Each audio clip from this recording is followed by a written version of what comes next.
Didn't hear anything, did you? And this is what millions of deaf people go through each day of their lives, trying to understand a world they cannot hear. Parents discover something wrong with their child by about the age of 2, and they run from pillar to post, looking for support, trying to understand how to communicate with him, how to bring him up, and they are told by the experts, so what if he cannot hear?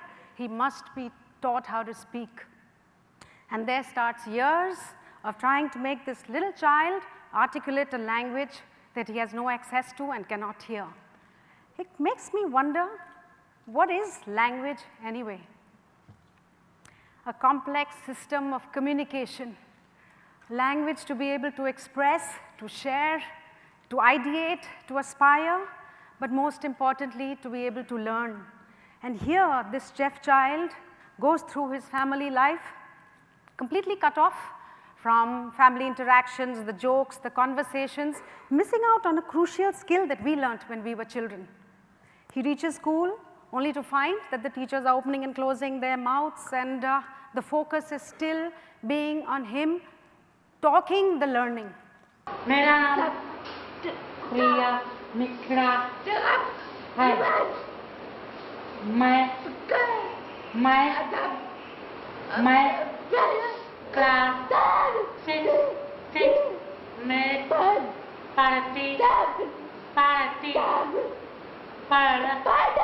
6 में पढ़ती हूँ। What do you think she will go through after 12 to 14 years of going through this? Reaching adulthood with no real education, no idea of the world as we know it, and a basic vocabulary of 40 to 50 visual words. What do you think are her and so many young children's chances for employment? Menial labor, often in abusive and exploitative conditions. Here is this community who cannot ever complain because they cannot hear, cannot speak. It's no wonder that in India, deaf are still referred to as deaf and dumb. Unreachable, unteachable, and of course, unemployable. And here's where my journey starts.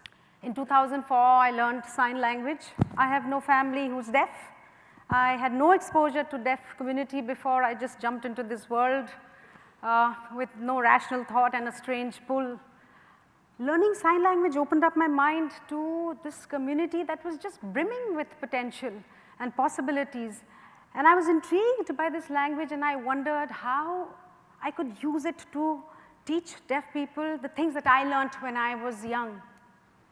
So in 2005, with a little bit of money and a tiny little 2-bedroom flat and 6 students, I started teaching them how to read and write in English. I heard their compelling stories of how they went, I wanted jobs, and how they wanted to be part of our world, and they were turned away saying, oh, सुन नहीं सकते हो, बोल भी नहीं सकते हो, जाओ. I realized the need was to train them in such a way that they could get real jobs in the industry. So I met with some people in the industry and spoke to them about this community, the challenges and their visual ability, and understood very definite key areas where deaf people could work as productive employees, and with meager resources, created the first ever industry-related curriculum to be taught in sign language. So employers, the challenges were many. Deaf needed to be convinced to start believing in themselves. They were living with years of ennui, just a dark hole. Parents needed to be convinced that, there's nothing wrong with your child. He was just born with a different language. But most importantly, would the employer employ somebody like this who couldn't hear, couldn't speak, couldn't read, couldn't write pretty much? So I spoke to the employers, met a lot of people, and I taught them sign language and how to communicate with a diverse workforce. And on the other hand, trained deaf people very intensively on what it takes to become a value add and to become a professional in the job market. So it wasn't easy. And all of this I did in sign language, a language that is still not accepted, is maligned, misinterpreted. I stuck with the deaf perspective and used sign language in spite and despite the ridicule and sometimes discouragement. Slowly, deaf people started getting employed. You know, in ones and twos, employers did come forth, you know, very trepidation. But even then, there were challenges because suddenly the deaf youth was put in from a world that was by and large very, very silent and could not adjust to the competitive environment, could not adjust to the professionalism, and I had dropouts. But I used those stories also. I used those failed stories to motivate other deaf people and said, hey, we can do things differently. And the wheels began to change. And here I want to share a beautiful story about Karan Bahadur. This young boy came to us. He's from a village in Uttaranchal. And as per the village norms, he was married off at the young age of 21 to another deaf girl from the village. And he was expected to live as like the village hand and expected to be dependent on his family and his brothers and sisters. But Karan had other ideas. He wanted to be able to support himself and support his wife. So he found himself a job in a small textile tailoring unit earning 2,000 rupees a month. But he still aspired for something more. He knew that he was capable of learning. He heard about us, came all the way to Noida, and he enrolled in the computer class. And he did exceedingly well, extremely dedicated young man. And at that time, 3 years ago, I was, you know, very deeply negotiating with this BPO company in Pune, Emphasis.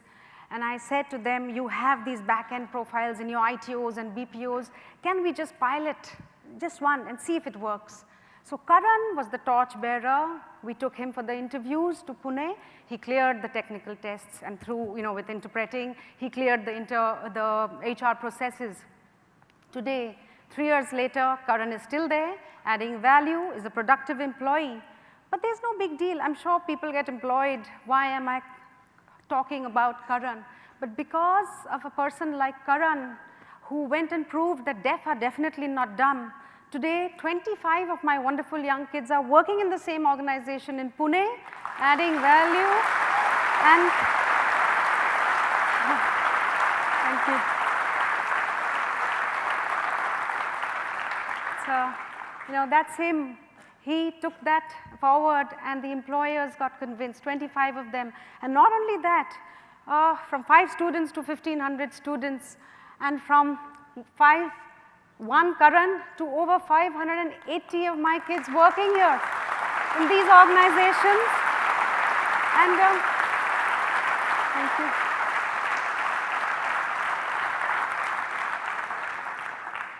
Something unheard of till some years ago. Who would have thought that deaf and dumb people, so-called, can be working here, and they're working as value adds, and they're winning Best Employee of the Month awards as well.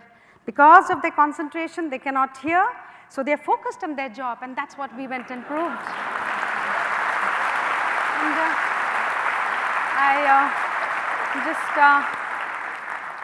thank you so much. I just want to end, you know, I was just an ordinary person, and we all get overawed with big words, and, you know, like big change. I just figured out that the big change can happen with just a small thought and a small change in perspective, to be able to think a little differently, and to, most importantly, to accept diversity as inherent in nature. Nature didn't create any two life forms the same, so why should we? I just saw on a television channel that no 2 tiger paw marks are the same either. So if we think different, I think the change is possible. Thank you so much.